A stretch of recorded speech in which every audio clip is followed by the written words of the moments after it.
Hi friend, সবাইকে জানাই শুভ সন্ধ্যা। শুভ সন্ধ্যা, শুভ সন্ধ্যার অনেক অনেক শুভেচ্ছা রইল। আশা করি সবাই ভালোই আছো, আমিও খুব ভালো আছি। সন্ধ্যার টাইমে যে একটু বসে আছি, দেখো ধানগুলো, দেখো চারিদিকে মাঠের ধানগুলো একদম সবুজ সবুজ হয়ে গেছে। দেখো কত সুন্দর ধানগুলো এখনই সবুজ হয়ে গেছে।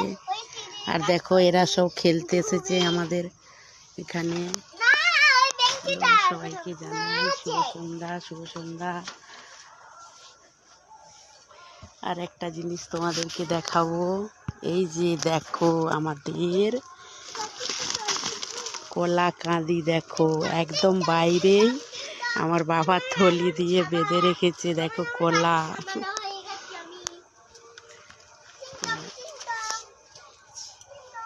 আমার ভিডিও কেমন লাগলো সবাই একটু লাইক কমেন্ট করবেন, শেয়ার করবেন, সবাই একটু পাশে থাকবে। তো চলো টাটা। ওই চলাই এইদিকে, এদিকে আয়। সব খেলতে এসেছে, দেখো সব হাই করো, হাই হাই। শুভ সন্ধ্যা, টাটা।